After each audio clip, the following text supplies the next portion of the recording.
Trapped, it said suddenly. It reached out a tentative claw, recoiling from the shower of sparks the techno-arcane fence threw at it. Trapped, agreed Primus. The thing looked up at him. It was so small, so pathetic. It was difficult to believe something like that could destroy half the lives on the ship if it got loose. What do you want of me? I wish to strike a bargain. Souls, it said. Freedom, Primus said. Answer my questions, and I shall release you back into the warp. A poor bargain, it said. And false. You are caught. You have little choice. Truly, it was feeble. He wondered what it was. Supposedly each sentience was born of strong emotion. He wondered what errant thought had given birth to it. What stray jealousy. I will destroy you otherwise. Factor that into your consideration. The thing looked nervously at the machines. It seemed to understand. This was not always the way, or so Primus had read. Sometimes these things were not even aware of what they were, but deluded themselves they were real. 5 questions you might ask. 5 answers I shall give. You will answer me until I am satisfied. It shook its head vigorously. I have other masters. I will destroy you. So will they, it said. 5. Primus considered. Very well. The thing sat, crossing spindly legs, fat belly flopping over bony knees. It leaned its toad-like head forward. Then ask. He had given great thought to this inquisition. The first question was ever in his thoughts. What am I? It leered. The first. A template. An experiment. A mistake. A success. A failure. An offshoot. A shameful secret. A beloved work. I have heard this. A pale tongue flickered over ragged teeth. I know. 4. Primus clenched his teeth. Foolish. Did the books not say the Neverborn were tricksters? Am I truly Cawl's son, of his flesh as much as of his work? In flesh and effort both, said the demon. Your father is vain. 3. Primus's cheek twitched involuntarily. He could not be sure the demon was lying. Which of the Primarch's gene seed did he use to make me? The thing smiled evilly. None of them. 2. Primus's back stiffened. He began another question. Stopped. He had not expected this. He had thought himself some sort of chimera, overly gifted with genetic material from multiple sources. What did this mean? Had Cawl made his own? His mouth ran dry. There were rumors about him. Cawl had hoped, greedily, that all the Emperor's work was preserved in the Sang Primus Portum, but a significant portion of the information needed to recreate the so-called Immortis gland was missing. No new Primarch could ever walk the galaxy. Primus had never given the rumors about himself much credit. But maybe. Then, I am a Primarch. The thing's answer was cryptic. What are the anathema's sons, but too much spirit in too little flesh? What is a nightmare, if not the same? Am I a nightmare, like them? You are a shadow. They are the darkness. 2, 1. We are done. The thing folded its arms and sat back.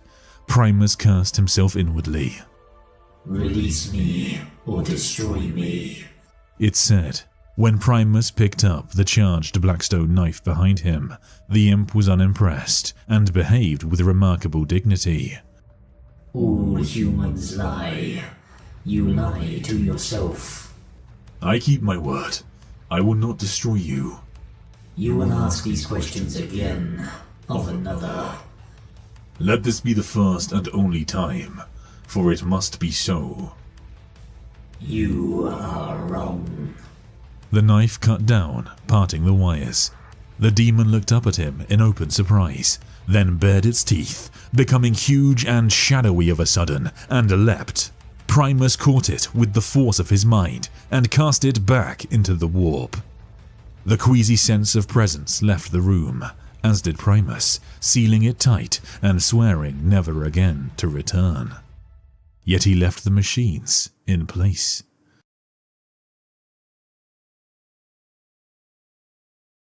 Hello guys, welcome back to Terra, and a bit of a thank you to start off this stream because I wouldn't have got access to that story so early if so many of you hadn't reached out to me and offered to give me the lore that was in this new story. So I'm very excited to talk through it. I actually did a whole video talking about the big plotline from the story Archmagos that just came out, written by Guy Haley, the latest story for Belisarius Cawl, and of course his trusted servant slash son, Alpha Primus. And in that story we were looking at how Belisarius Cawl and Alpha Primus and friends travelled to the war in heaven. But alongside that story was this short story of Alpha Primus interviewing a demon. And as I say, I have to thank you guys for this, my amazing community, because I didn't get access to this story. You can only get access to this short story right now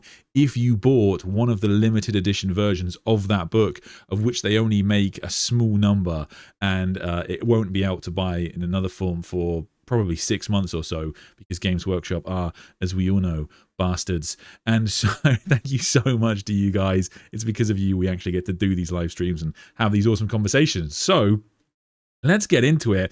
Alpha Primus. If you're a fan of this channel, you've almost certainly heard me talk about him before. One of my first videos that really kind of blew up was on Alpha Primus, because I was so fascinated, having read Belisarius Cawl stories, about this space marine that at the time we would talk about it seemingly having the gene seed of all of the Primarchs, and we know that for a few reasons. There's a warpy mirror that he looks into, and when Space Marines look into it, they can see their ancestors and etc. And when Alpha Primus looks into it, he has 20. He has 20, suggesting he comes from 20 Primarchs. Fabius Bile does genetic testing on Alpha Primus, comes to the conclusion that Alpha Primus is a chimeric Space Marine, and in addition to that, he clearly has very extensive gifts. He has kind of the skin color of someone like Magnus the Red, and Magnus the Red's incredible psychic power, but he's able to turn invisible like Corvus Corax can do, and of course he is larger and stronger than any of the other Space Marines that we see in the books, and he's so psychically powerful, even other incredibly powerful psychic Space Marines can't detect Alpha Primus. And his story really jumped up for me in the book Gene Father, where we have this scene of Alpha Primus. He's spirit walking into the warp because he's incredibly powerful. He can do that. He can send his spirit into the warp, and the Chaos Gods, these Leviathans, catch sight of him, and of course they want this incredibly powerful spaceman for themselves, so they make a move for Alpha Primus, and then all of a sudden, who comes to save Alpha Primus but the Emperor of Mankind, in the form, of course, of a big golden eagle. So he is an incredibly important character. And the last video I've done, if you haven't watched it, I would recommend watching that first.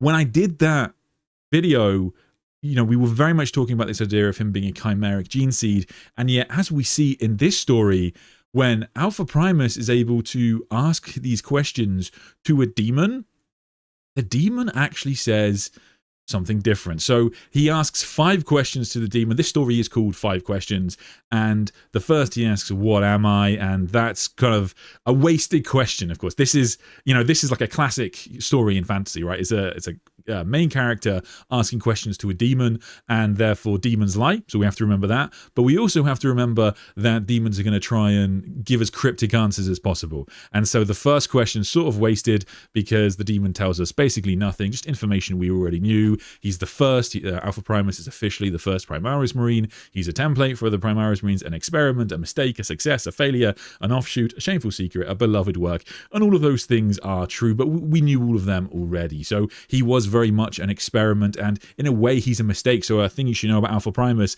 is that he's kind of as well the Frankenstein's monster of Warhammer 40k. Just to look at his face is kind of horrific because it sort of looks like he is multiple Space Marines like kind of tied, like sewn together, and it looks like what Alpha Primus was like Cawl may even have like grown multiple Space Marine bodies and literally sewed them together. And there's even an image in one of the previous books that sort of suggests that. So he's a pretty grisly thing, but he is a success. And although he's a shameful secret, Belisarius Cawl can never tell Rabute Guilliman what he's made. He's also beloved, and we know this because at the end of the book Genefather, Belisarius Cawl reveals that not only does Cawl have a very mysterious gene seed from which he comes from, he is also pretty much Cawl's son. And again, the demon confirms this in this book. So he does confirm that Belisarius Cawl is both his father in terms of his flesh, but also his, father in terms of he made Alpha Primus, which is fair enough, to be honest with you. But it's kind of fascinating because Alpha Primus in the books normally, he doesn't really like Cawl. To be honest, not many people like Cawl. Cawl is he's too much, to put it politely. He is, of course, the smartest man in the galaxy, but he does have the greatest ego in the galaxy, and he doesn't really care if he's going to experiment on people if those experimentations might lead to greater development for the Imperium of Man. So he has a lot of enemies, and Alpha Primus is a being made to serve Cawl, and so he does his job as a Space Marine should do, but he doesn't really like Belisarius Cawl. So it's kind of fascinating to now he's got to find out that Cawl is genuinely his father, but to take it further, Cawl also deeply cares about his son. He does not just view Primus as just another Space Marine he's created, a bodyguard, but he genuinely wishes him for the best. And we do see in the stories Cawl and Alpha Primus. Cawl does try to teach Alpha Primus things, and in this short story, I should say, there's a bit before it as well. I didn't read out the whole thing. The first part is basically Alpha Primus getting ready to conduct this ritual to interview this demon, and he does kind of talk again about this idea of Belisarius Cawl has told him little bits about the warp, and has told him, Belisarius Cawl has kind of explained to him why he thinks the Emperor's work previously was flawed, essentially because he was kind of treating the warp and the real spaces as two distinct and beings that are disconnected, and he thinks that was a mistake. So Belisarius Cawl, and he does kind of teach his son, and seemingly that's something that he really loves doing. And Belisarius Cawl, despite being a giant monster bionic of a man, he does genuinely kind of have a big connection to humanity. We also see that in his kind of quite funny friendship with Friedrich Kvo, and a person who he then will. Friedrich Kvo dies shortly after the heresy, and Belisarius Cawl spent 10,000 years basically continuously trying to recreate his old friend, and he's had 89 attempts so far, and he's just about succeeded in recreating his friend. It's quite a touching moment in the books.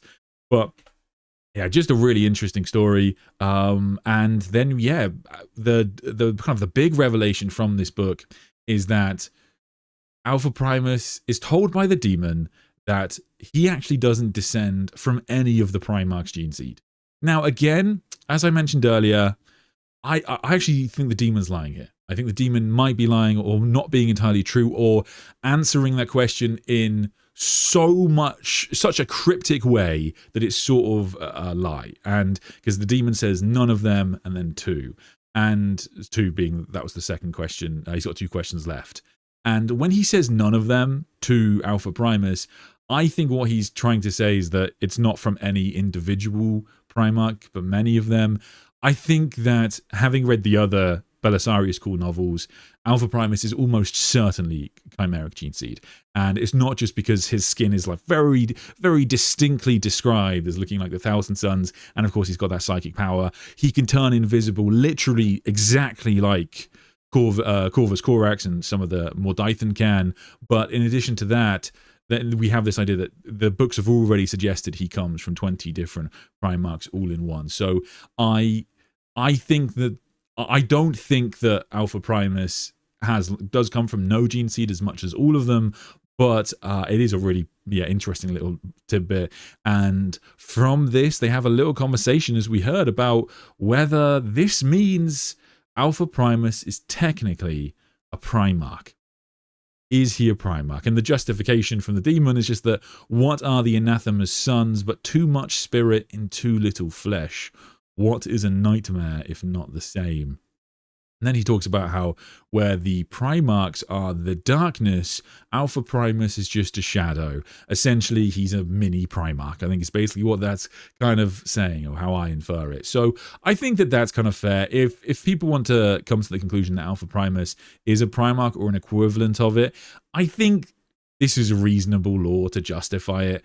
But I still personally don't really see him like that, because I think of him as like the most powerful Space Marine, not as the least powerful Primarch. And given that he like, I'm still pretty confident he descends from Primarchs, that I don't think he can also be a Primarch, because you can't have a Primarch descended from a Primarch. That doesn't make sense to me. But I guess we're sort of semantics now at this point in the lore, so it's kind of fascinating. But certainly he is a being in a similar vein to a Primarch. He is this being that has too much spirit in too little flesh. And again, this comes up in the previous story, where Alpha Primus talks about how, interestingly, he's constantly in pain. And he's constantly in pain basically because not only is he a Psyker, but where a Psyker's soul burns in the warp, Alpha Primus's soul is so large, it's basically too strong for his own body. Exactly how Belisarius Cawl did this, I guess we'll never know, but it does mean that his spirit is literally too large for his flesh, and that, it has caused him to be constantly in pain forever. So that's kind of a really cool little storyline. And in addition to that, we do get this, once again, revisiting kind of Belisarius Cawl's lore here, where Belisarius Cawl, when he tried to improve upon the Emperor's Space Marine design and create the Primaris Space Marines, it was noted before that he couldn't get access to the Immortis clan. The information on that was lost. The information that he had primarily came from a place called the Sang Primus Portum, which is like a repository of Primarch information and Space Marine information. And the Immortis Gland information was lost. The Immortis Gland is the part of Primarch that basically makes them grow super, super big and become Primarch size. And Horus actually activates only after he is found by the Emperor, and up until that point he was quite a small man. So when this was revealed, when Belisarius Cawl was introduced in 40k, that was important because it told us that although Belisarius Cawl can create kind of a new Space Marine type, he can't create new Primarchs. So that's really important to know for Warhammer 40k, of course, because many people will ask, why don't they just make more Primarchs? Fair enough. But no Immortis Gland. However, it looks like he's able to approximate it in some way. And we know that for a couple of reasons. A, because Alpha Primus is someone else, but also because the gene seed that the Primaris Marines get is a little bit more extensive. So whereas normal Space Marines have 18 organs, the Primaris Space Marines have 21 organs. That's what makes them different. And it's said that Belisarius Cawl's kind of approximation from an Immortis Gland is one of the things that allowed him to basically create these extra organs.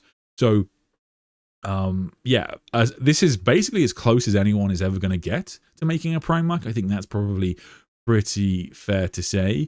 However, of course, it's interesting to know that Primus does talk about how many people across the galaxy, apparently, many people that he's run into, have theorized in the setting that he is a Primarch because he is just a massive Space Marine. And if you're a citizen of the Imperium or in the Adeptus Mechanicus, or even if you're just another Space Marine, like there's something odd about Primus. He's massive. Like that's pretty much what a massive Space Marine is, basically a Primarch to the uninitiated, right?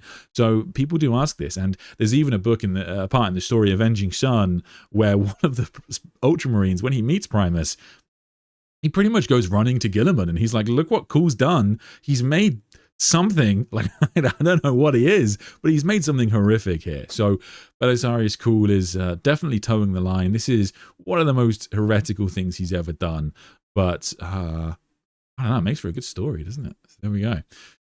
Anyway, hello chat, let me turn you on. How's it going? I hope you're all doing well. I'm sorry I was running a little bit late today. Yeah, technical difficulties, but hopefully we should be all right. My internet has been playing up a storm recently, so I hope we're going well. Andrew, thank you, member for 4 months. Ardia, thank you for the gift of membership. If you got a gift of membership, please do thank Ardia. Jump in the Discord as well if you want to chat about 40k. Richard, thank you for joining the channel. Charmstick, hello. Does Primus have any unique war gear, and does he have a tabletop model yet? P.S. Just finished Archmagos now, great book.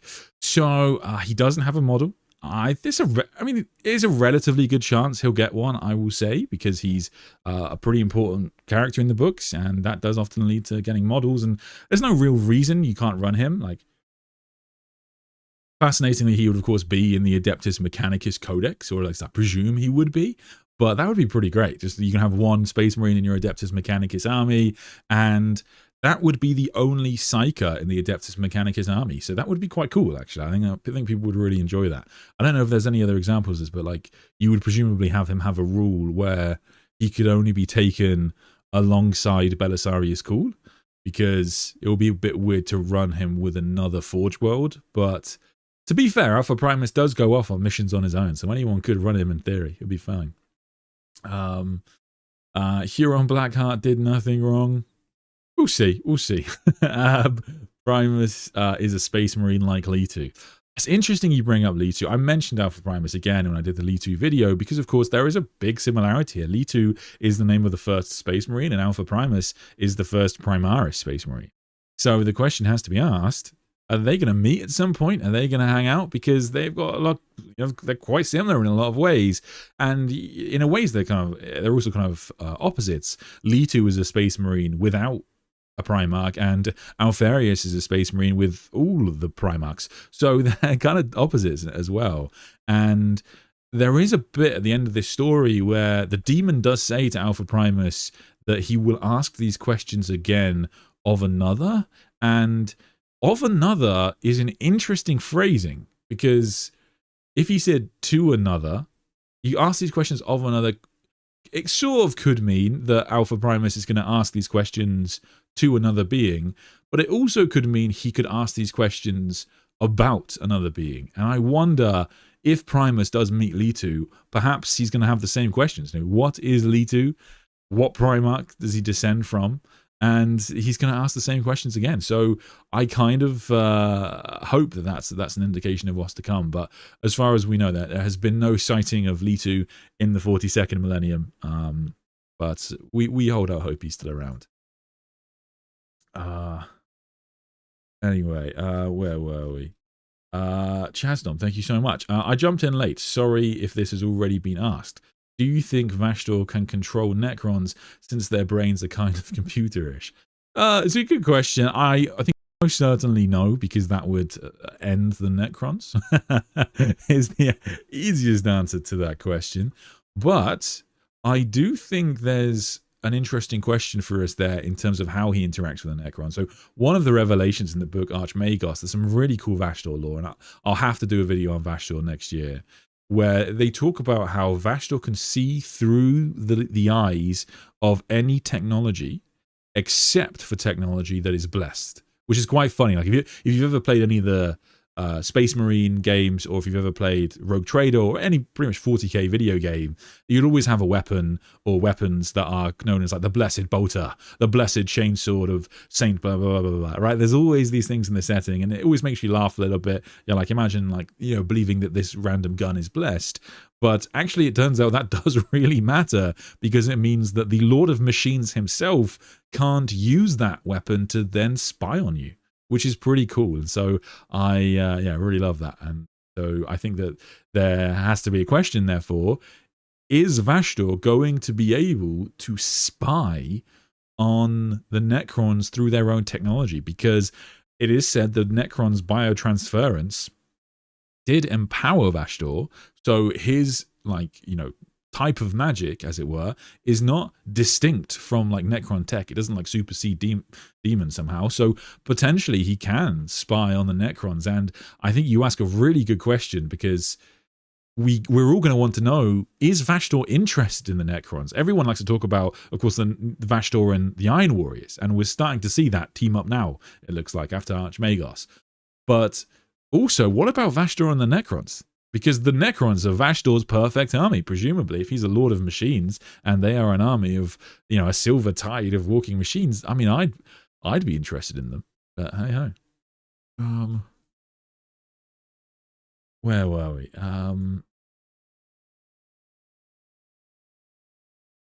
Could he be from the Emperor? It's a good question. I don't think Bellis Alpha Primus would be from the Emperor, because that's already a big thing in Warhammer 40k. And it seems unlikely that I think that they would encroach upon the Emperor's law like that. But I also don't think the Sanctimonious Portum would have that, because I think the Grey Knights would have been made in secret, and so I don't think I don't think the Sanctimonious Portum would have had that information. Also, not entirely clear if and when Belisarius Cawl found out about the Grey Knights, because he's very, very old, but they lived in secret most of the time. Oh yes, please do like the stream, I should say. I always forget to say these sorts of things. It does really help out the channel. Please do like it. It makes a big difference.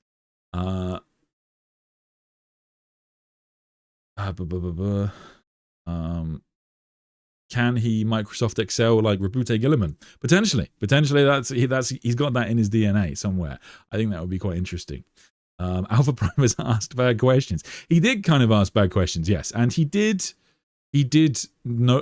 call himself out on that, to be fair, in the story, as we saw. Like, he was like, fuck, I asked the wrong question. And he does remind the reader.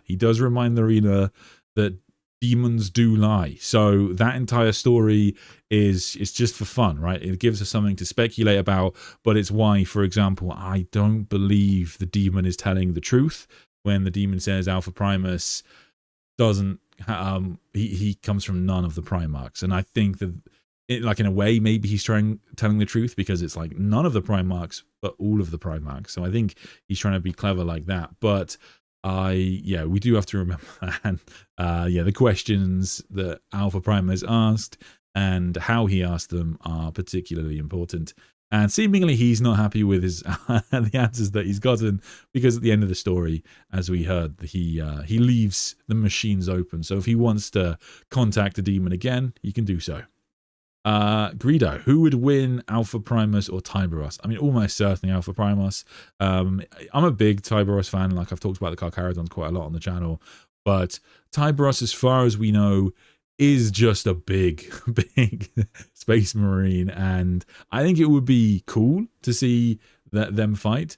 I think the Tyberos Moloch, Asterion Moloch fight, that is going to be the big one. I think that has to happen.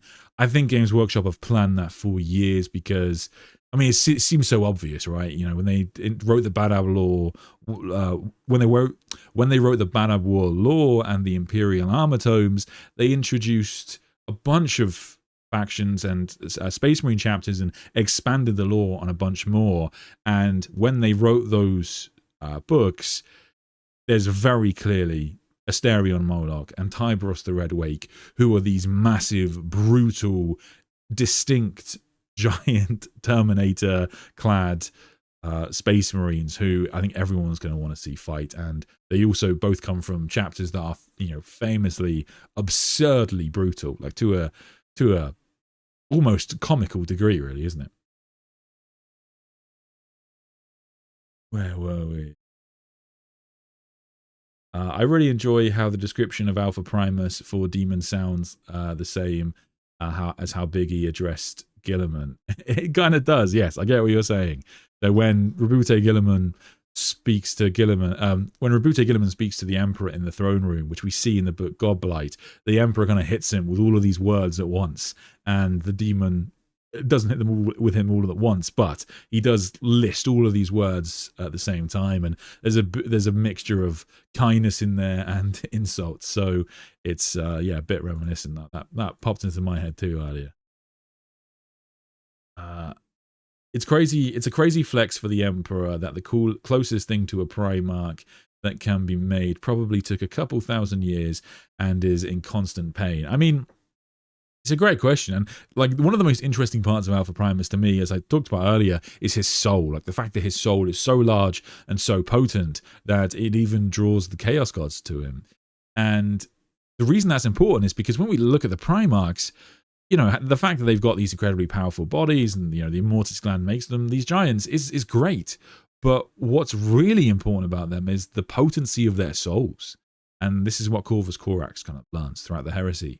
And so it's fascinating that even though Cawl wasn't able to recreate a Primarch's body, he had a pretty good attempt at recreating a Primarch's soul. And the Emperor, as we know, had to steal the fire of the Chaos Gods. So what did Belisarius Cawl do to create Alpha Primus? I guess we'll never know. Who's your favorite character in 40k? My favorite character in 40k is definitely going to be Cypher, the Lord of the Fallen, who I have done a video on. And he's just a great character, and he's a character I've loved since I was a kid. Gunslinging, you know, Space Marine, on the line between loyal and traitor, and he's you know, from old 40k, and he's always been the coolest character in the setting. And I have no doubt that Cypher will one day be fundamental to the entire setting, and I hope we get some good development for him in the near future. I think that he gets there's a really interesting Cypher development in the End of the Death Volume 3, when Cypher is part of the Lord Cypher at the time is part of the force that fights against Typhus in the Siege of Terra, and he actually takes a scythe through his belly, and as far as we know is left for dead at the end of the book, but reportedly does survive the heresy. So Cypher's like Dan Abnett could like throw out a real curveball for us and say Zahariel dies on Terra for me, and for me that would be such a curveball, because then what is going on? Like what happens at that point? Who was it that fought against Corswain? Who was it that, you know, aids Luther against the Lion? We just don't really know. It's a big question. So I am hesitant to make a video on it just yet, because I want to see what happens in the Scouring. But yeah, I don't know. I'm really interested to read The Ashes of the Imperium, because the Lion is on the cover and he will be there. I'm interested to know how much of a rush he's in to get home, what he knows about the Fallen, because Games Workshop sort of did a little retcon on the Dark Angel's lore, which is fine. It's fine retcon, it's not a problem. But yeah, I'll be interested to see what happens. Primus does seem to be as close to a Primarch as someone not godlike could ever achieve. He is exceedingly powerful, but he is an imperfect clone. Very true. Hey, Sandman, hello. I just want his model to be a Primarch-sized Primaris intercessor that's painted the same grey as unpainted minis. Yes, also a similarity between him and Litu that's quite funny is Litu is described as, you know, and I think Dan Abnett's kind of chuckling when he writes this. Litu is described as looking like an unpainted Space Marine, basically. Exactly what he looks like. And Alpha Primus, it goes a little bit further, I guess, because Alpha Primus has, like, he looks like a Primaris Marine that's unpainted, but there's no symbols on him. Oh, so there's no symbols on him, etc. So he really is just his own thing. He just doesn't even have loyalty to the Imperium stamped into him, it seems. Just loyalty to Belisarius Cawl. What if, instead of using Gene Seed, where he has the powers of Corax, instead Belisarius Cawl made his own version of a Primarch using what the Emperor used to give the powers to his Primarchs? I don't see what I don't understand what you mean there, buddy. You can't, sorry, but the powers of instead Belisarius Cawl made his own version of a Primarch. I think that's basically what's happened, I think, is what you're saying. Yeah. Could he not be a Primarch that isn't touched by chaos, or basically half of one? We don't know exactly what percentage of a Primarch he is. Maybe half is an adequate description, but there's no quantitative measuring of Alpha Primus through the Primarchs as such. But yeah, certainly as far as we know, he hasn't been touched by chaos, and even Fabius Bile respects Alpha Primus, which is impressive, because Fabius Bile actually is one of those Chaos Space Marines that hates chaos and really doesn't like the idea that all the Space Marines are damned. I don't see him as a Primarch. He doesn't have the impact on regular Astartes and humans that all Primarchs have. Many can't move or speak in their presence. I guess, yeah, it's a good point, man. That's a good point.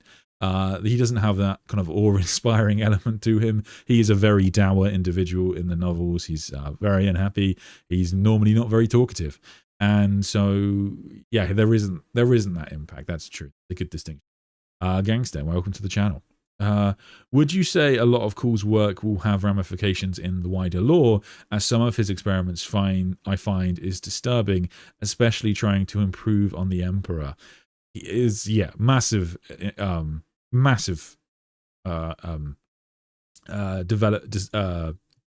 has massive ramifications for the entire lore. So there are 4 big changes I think Belisarius Cawl has created that have impacted the entire galaxy. So the first is that he, of course, improved upon the Emperor's Space Marine design. The second is he created an armor that was able to play a significant role in reviving the Primarch, Rabute Guilliman. The third is that he created Alpha Primus, seemingly this new kind of pseudo kind of Primarch type figure. And the fourth, which Archmagos talks about, is... Oh, sorry, I missed one. The fourth is that... which Archmagos talks about a little bit, is that apparently Belisarius Cawl has caused a renaissance in Imperial ship design.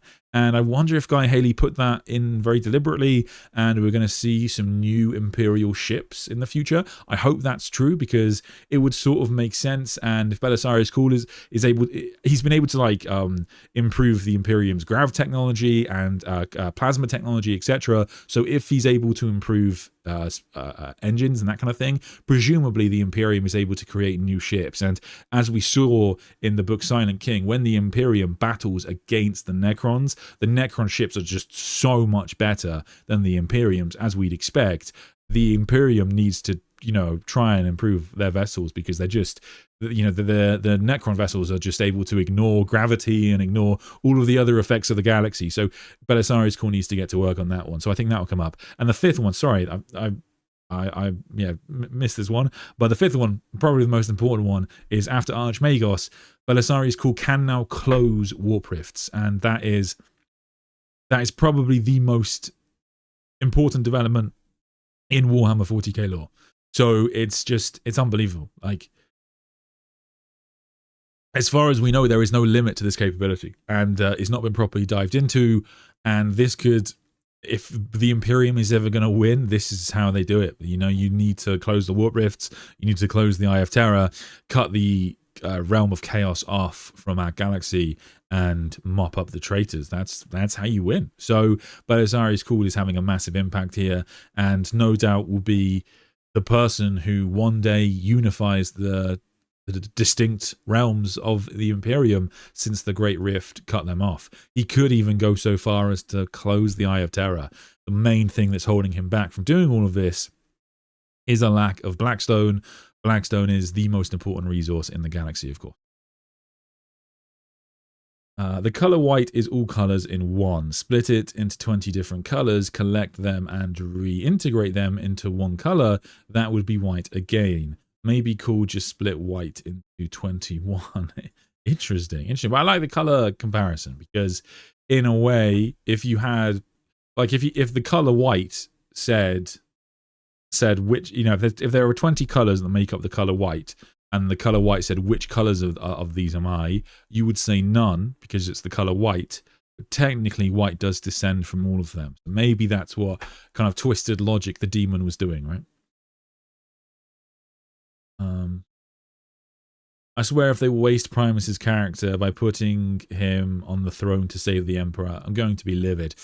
I don't think he's going to be that important, to be fair. I think that he wouldn't take the place of a Primarch in a key story like that, who would presumably take the Emperor's place there.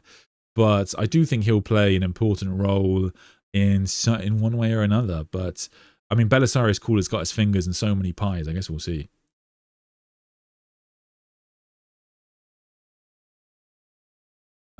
Primus does seem as to be. Oh, hang on, sorry.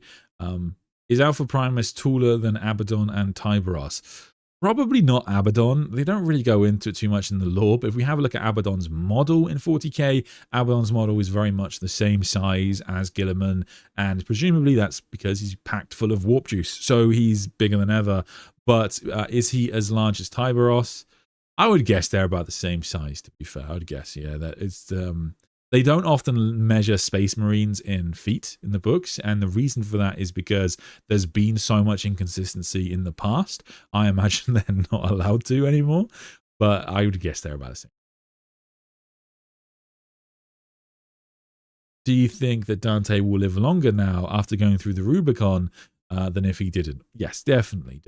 He's got a whole new body. I think that will make for a good Dante book at some point. I am excited to read about what that's like. It's a pretty cool story just on its own. The story of a really old general who has got an incredible mind, but then he gets a new body and he's able to be the better warrior than ever before. I think that's pretty badass as stories go. So I'm excited to read that. Yeah, I think that'd be cool.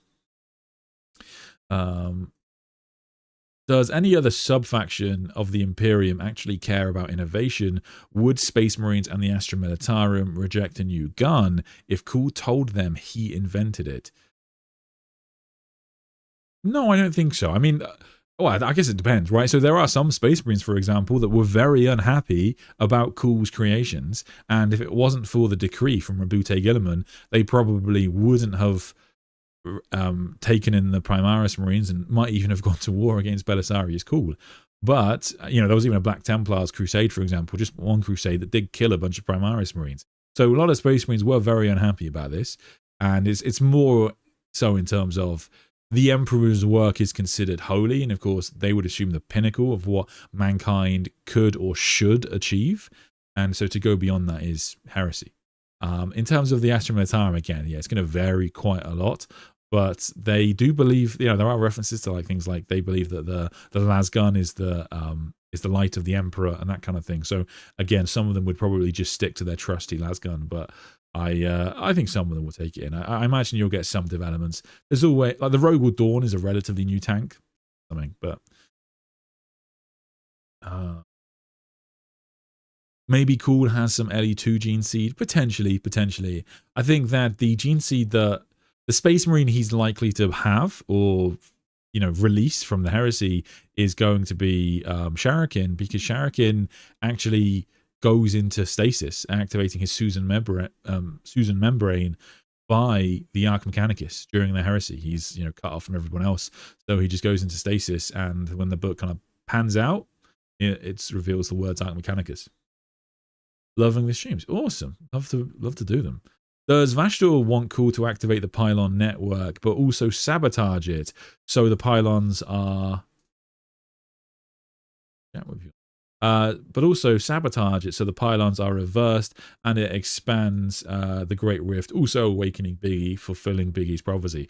You're pretty much on the money for what I think, mate. Yes, pretty much.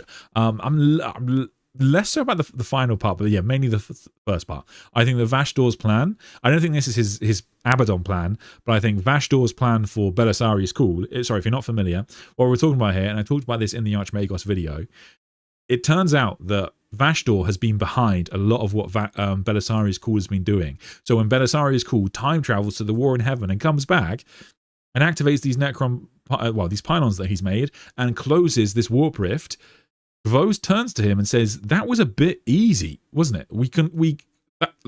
That shouldn't have been so easy. That was a crazy thing we just did." And when we see Vashtorr's point of view in the book, Vashtorr says that he wants Belisarius Cawl, and he has been behind not just Belisarius Cawl, but also Fabius Bile's actions as well, because ultimately Vashtorr wants Belisarius Cawl to continue his work. And the most obvious answer is, as you say there, Master Marwyn, that what Vashtorr wants to happen is Belisarius Cawl to create these pylons across the galaxy, and then where Belisarius Cawl would use the pylons to close the warp rifts, you can charge Blackstone the other way. All Vashtorr has to do is get his minions to switch the charge on Belisarius Cawl's pylons, and in theory, that would cause the Great Rifts to expand even further. So Belisarius Cawl is building pylons across the galaxy. The Imperium needs to make sure these are protected, because if they're not, they will be the greatest gift for Abaddon and Vashtorr. So I think that you're dead on the money. I think that to me seems the obvious intention from the authors here as to where the story's going with Vashtorr and Cawl. So yeah, we'll see. And hopefully, you know, it'll probably be 2 years or so before we get that book, which in 40k terms is actually not that. So Alpha Primus, still the most powerful Space Marine in the Imperium of Man. We get some great little lore on him in the book Archmagos, which accompanied this short story as well. He's so powerful, he can just kind of take out a Necron overlord without even really trying. And his psychic ability is really beyond anything we've seen for basically any Space Marine, except probably perhaps Mephiston. So their psychic meeting would be an interesting one for sure. But let me know in the comments what you guys think. How are you feeling about this Alpha Primus lore? What do you want them to do with the character? Do you want to go fully into the Primarch line? Do you want Alpha Primus to be a proper Primarch in the setting? Or are you quite happy with Alpha Primus just being Cawl's incredibly overpowered bodyguard? I think Guy Haley has got something really big planned for this character. I have no idea what, but it's going to be pretty cool. I really enjoyed this little short story, and thank you so much to my amazing fandom who allow me to get access to this. If you enjoy this kind of content, do please consider supporting the channel by clicking the join button on the page below. Please like and subscribe. It does really help out the channel. And I will see you next time. Merry Lawmas.